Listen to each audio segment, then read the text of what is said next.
Hello and welcome to Camera Review. Today we are looking at Fujifilm's 56mm f1.2 lens. Now this is a beautiful lens for portraiture. It is a beautiful lens for all kinds of applications.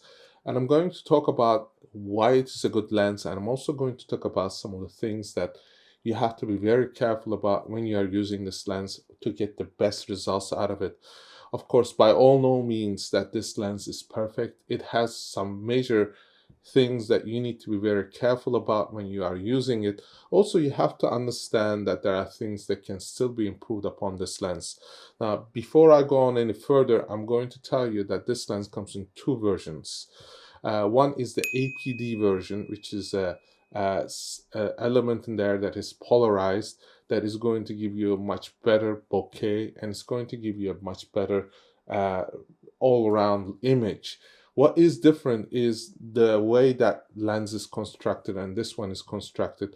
There is a difference of about $500, and I'm going to talk about that lens in a separate review. But this lens, we're going to look at images, we're going to talk about the image quality, the build quality, we're going to look at the bokeh, and I'm also going to tell you how to use this lens in a way that is going to yield best results.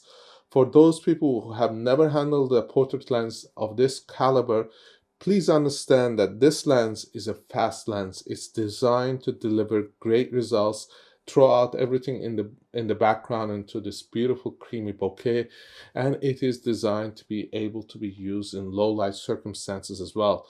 And by no means that you cannot use this for other applications. You can do all kinds of things, like you can stitch photographs for landscape. You can do close-ups of images that you want to capture, let's say in the background, and you want to create this image that is from the street, or you want to create an image that is going to look different than other people's images, that you want to find something unique. This lens will give you that option. And for that, I'm going to begin by explaining about how this lens is constructed, why those construction design details is going to make this lens a superb performer as a portrait lens.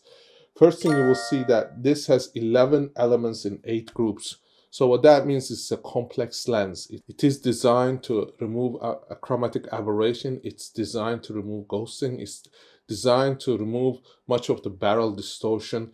It's going to give you very good results as a way that this lens is constructed. There is also one aspherical and 2 extra low dispersion elements. What that means is that those are elements that's going to allow the light rays that enter the lens elements to travel in a straight line and hit the sensor in the correct way to avoid those color fringes that we call chromatic aberrations. And it's also designed in a way that is going to yield great results as you use it for portraiture.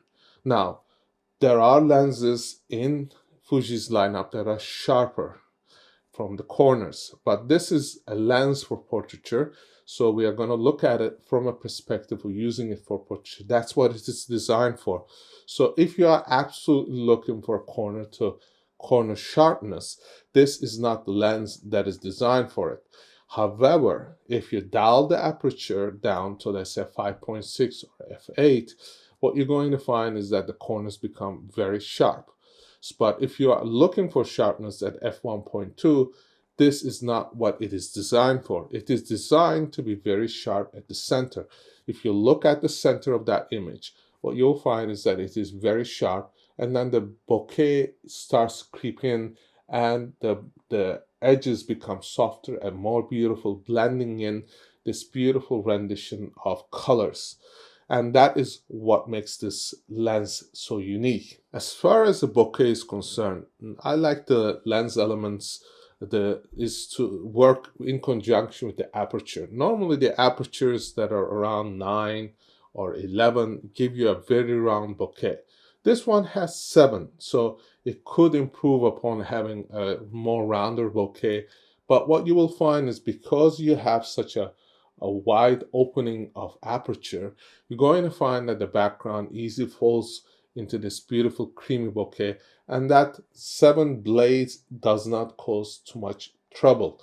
What you'll find that if you're shooting in circumstances where in the background there are lights, you might get octagonal shapes unless you are shooting again wide open and you are able to blur that in the background in a beautiful compositional manner.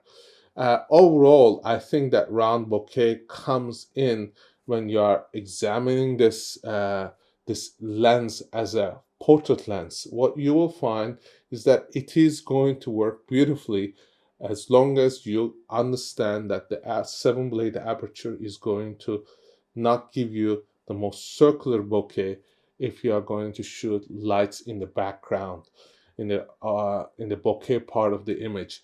For that, I think what you need to understand is if you keep your aperture wide open, it's going to get more pleasing results than when you close it down, because as you close down the aperture, that circle is going to get smaller and smaller, causing this beautiful bokeh to become sharper and sharper and becoming more and more in focus. So as the lights in the background may appear to be more octagonal shapes, or it might have more geometric shape. Now, normally you'll get octagonal when you have 8, but we are talking about the shape that it forms. It's depending mostly on the way that that light falls on the sensor that comes from the image that you have. Now, we should also talk about what this lens is. This is not a close focusing lens, so you're not going to get that very close distance if you're photographing a subject that is in less than 70 centimeters or 2.3 feet. So that is basically saying to you that this lens is designed to be a portrait lens. And if you look at it from that perspective, it will give you great results. It is not the lens that I would take to do macro photography. But what you will find is that a lot of great lenses, Zeiss's and Leicas and Fuji's, all have this kind of a thing where they don't close focus when they get to these focal lengths of 85, 90, 75. This is a domain that makes these lenses perform at their best. So we should look at it in a positive light, understanding that the certain compromises had to be made to get the best results. And getting those best results at 70 centimeters or 2.3 feet is sufficient to create a beautiful image. Remember, you have an 85 millimeter equivalent lens in 35 millimeters format.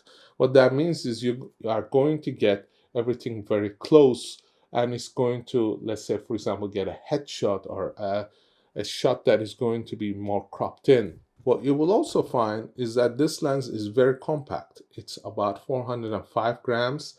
That is 14.3 ounces. And what that results is a lens that you can carry around all day if you're, for example, traveling, or if you're using it for work all day long. And that means is that this lens can be portable, it can be practical, it can be easy to travel it. And if you compare this lens size-wise to other lenses that are full frame, you're going to find that this is more compact. And that in itself is important because compact lens means also a lot of versatility in terms of being able to use it in different scenarios. If, for example, you're traveling to a location and you need to take only 2-3 lenses, if you have to have the space, then you don't have to pack these bigger lenses. You can save on the weight and also be able to bring more lenses if you're traveling. So this is one of those lenses that I like to pack into my bag, because I know that if I'm capturing something like a person that is doing something that is going to reveal qualities about and the characters of that person, this is the kind of lens that will give me great amount of detail, sharpness, as well as getting that person in the environment that he or she is in, that creates the storytelling aspect of it. Now, if you are going to use this lens wide open, you have to understand that you may need to use your shutter speed at a very high number to be able to get the image without having to have blown out highlights. One of the options is to use an ND filter or a polarizing filter, which cuts down the amount of light that is coming into the lens, and it's also very useful for protecting the lens elements. In that respect, what you will find is that it has a 62 millimeter thread, which is not a very common thread for kinds of putting these polarizers or and deep filters, but it is a good investment if you're doing daytime photography. It is also useful if you're going out there, for example, to photograph people on the street, if you are a street photographer or somebody who likes to take documentary style photography. And in that respect, this lens is a perfect lens because it brings you closer to the subject. It gives you a better dialogue. It makes you understand the character of that person by providing details. And details is what is important. What we are seeing here is a lens that is designed to deliver very contrasty, very saturated, very beautiful images that are not washed out. What you may have found is that if you look at images and sensors from other camera manufacturers, they sometimes have this faded look, or they might have this look that have inconsistencies in colors.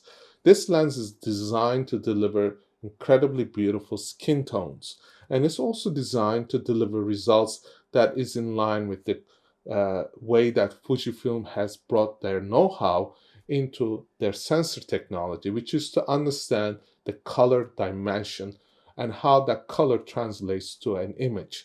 In that respect, matching a lens that is native lens with a camera that is made by Fuji means the marriage of two beautiful elements that is going to yield the best results. As far as the construction of this lens is concerned, what you'll find is a solidly built lens. It is not a heavy lens in terms of being a lens that is large, but it has sufficient amount of material in there that is going to yield good image quality. So they did not go and make this lens 250 or 300 grams. They made it 405 grams because they did not want to cut down on image quality. In that respect, I think that is very, very important. Also, what you'll find is if you put this lens on the camera body and you don't turn on the lens, you will find that you cannot operate the aperture or the focus ring because it is designed to work electronically with the conjunction of the camera. So it is designed to be more of a lens that is electronic than a lens that is designed to be mechanical. Mechanical things tend to fail more often than things that are electronic. As far as the lenses are concerned. So in that respect, that is important.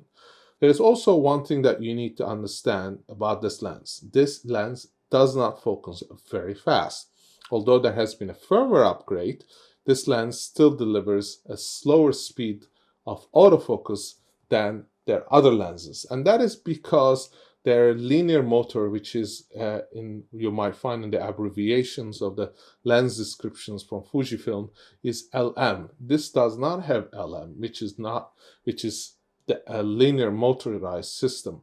So that means it's going to have a little bit of a slower focus, but that should not deter you from capturing that great image.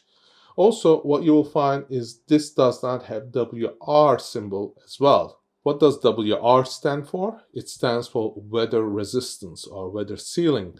And this lens is not one of those lenses you take out and you are going to be able to shoot in pouring rain. And most of the times, that's not how we intend to use these lenses. These lenses are meant to be used efficiently in circumstances that you have a bit of a control. Now, this does not mean that you cannot shoot in a slightly damp weather or there's a drizzle. It's not going to go directly and destroy the lens, but it is something to consider. Now, is there another lens that you could substitute it? Well, there are zoom lenses, there are other types of lenses in the Fuji's lineup. But if you absolutely want the best image quality out of a 85mm lens or something close to that, this is the lens to go for. Not only because it beautifully throws the background into this beautiful rendition that looks like a pastelic look that gives you that beautiful transitions in color tones, but it's also the lens that will go very sharp as you dial it down to, let's say, f5.6 or f8. The sweet spot of that lens for getting the maximum results is between 5.6 and f8. I personally like to shoot this lens at f8 to get the most accurate renditioning of images in the greatest contrast and detail. And that is when I have control over the environment of the lighting and everything else. And that means that I can use it in studio work. And that's often the times when I like to use it. Also, this is a kind of lens that will give you the ability to be versatile. What that means is you can use this lens for capturing details, for example, on a building, or you can use it to capture a bunch of images of a landscape and stitch it together. What that is going to give you is a greater amount of detail, and it's going to give you a beautiful rendition of images that is going to be far better and far sharper with less distortion than using a wide-angle lens. In that respect, I think it is an investment that I would consider a worthwhile investment, more so than buying, for example, a lens that is just a wide-angle lens or a zoom lens. Zoom lenses by no means are slow. They are just lenses that are designed to provide more versatility for using different applications. But if you are truly a person who wants to capture portraits, this is the lens to go for. And if you are happy with this lens, you will find that this is the lens that you may have on your camera body at all times, rather than switching to lenses of different focal lengths. And the reason is that you'll get to learn to use this lens in a more variety of ways. And that goes from capturing, for example, landscapes to details in architecture, to doing portraiture, to doing street photography. It's a matter of understanding the limitations of this lens, and it's also the understanding the advantages of this lens. The fact that you are going to get this beautiful bokeh, you're going to get center sharpness, and the fact that you're going to be able to see these beautiful transitions is going to make this lens excel. So it is for that reason I feel that this lens is the right lens for the person who understands and appreciates a good portrait. In the description section below, you're going to find specs, where to buy these lenses for best prices, even the discounted ones. You're also going to find a link to an article that we have on our website detailing how this lens performs. And we also have shared some images that are taken with this camera and lens combination. So what you will find is that these images will give you a guideline to understanding how this lens performs in a variety of circumstances. And what you're going to find mostly is that the colors are going to be the ones that are going to make you very appreciative of a lens design and a quality that this lens delivers. So I hope this has been informative, and I hope to see you in our next review. Thank you for watching.